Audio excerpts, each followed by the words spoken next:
Maligayang pagdating sa isang mundo ng misteryo, krimen at nakakakilabot na kwento.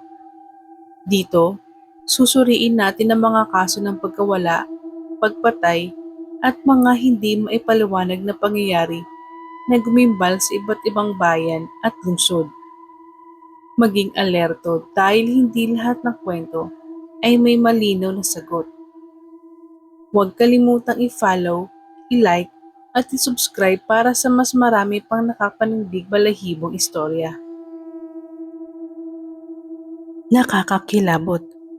30 bangkay sa container truck na bunyag ang Transnational Organ Trafficking Syndicate sa Pilipinas. Isang yugtong kakakilabutan ang bumulabog sa katahimikan ng madaling araw sa isang border checkpoint sa Tarlac. Matapos na diskubre ang 30 bangkay na itinago sa loob ng isang refrigerated container truck na unang inireport bilang may kargang frozen seafood. Nagsimula ang operasyon dakong 2:00 ng umaga nang makatanggap si Police Major Renato ng tip tungkol sa isang kahina-hinalang truck na patungong Hilagang ruta. Ayon sa dokumentong ipinakita ng driver na kinilalang si Reyes, karaniwang frozen goods ayon umano ang karga na ipinadala pa China. Ngunit hindi nakaligtas sa mata ng checkpoint team ang kabalasaan ng driver at ang kakaibang imahe mula sa x-ray scanner. Ang pagbubukas ng bakal. Sa kabila ng paunang pagtutol ng driver, iniutos ni Major ang pagbubukas ng container.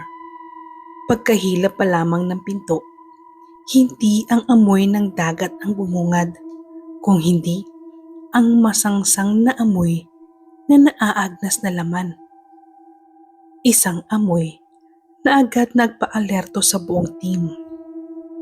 Sa loob, tumambad ang 30 bangkay ng kalalakihan at kababaihan, nakabalot sa itim na plastik. Nakasalansan na para bang karaniwang kargamento. Marami sa kanila ay tinatayang nasa edad 18 hanggang 30 years old. Mas malagim pa sa human trafficking. Isinagawa agad ng forensic investigation at dito tumambad ang mas madilim na katotohanan. Marami sa mga biktima ang may sariwa at pantay na tahi sa katawan. Indikasyong sila ay inoperahan bago pa man mamatay o agad pagkatapos nilang bawian ng buhay. Nawawala ang ilang mahalagang organ kaya ng bato, atay at maging kornea na ayon sa mga eksperto ay malinaw na pattern ng organ trafficking operations. Hindi ito ordinaryong trafficking. Ang nakita natin ay isang sistematikong pagpatay at pagkuha ng organ na malinaw na pinagplanuhan at malawak ang saklaw. Pahayag ng isang forensic pathologist na bahagi ng task force. Isa sa mga biktima ang kinilalang si Maria Reyes, 22 years old. Base sa maliit na tattoo na nakuha sa kanyang balikat, ayon sa investigasyon, ilang buwan na siyang missing matapos umanong sumali sa isang recruitment program para sa trabaho sa abroad. Malawakang paghahanap at pagtugis. Kasalukuyang pinaghahanap ang mga posibleng kasabwat ng driver, pati na mga recruiter at backers na nasa likod ng operasyon.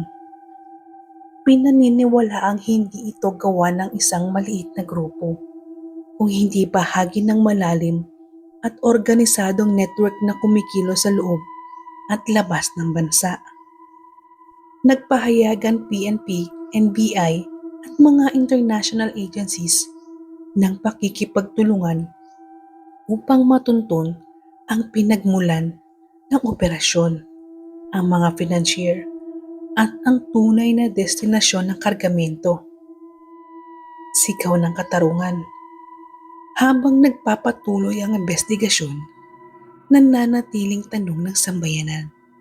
Gaano kalawak ang sindikatong ito? Ilan pa ang nabiktima?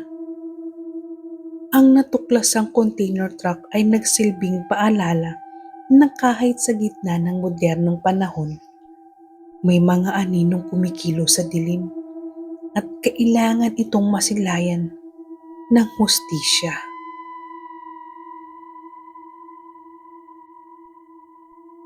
Ang misteryo ay hindi laging may kasagutan at minsan mas nakakatakot ang hindi natin nalalaman.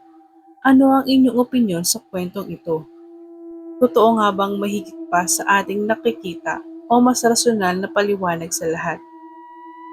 Ibahagi ang inyong mga saloobin sa comments.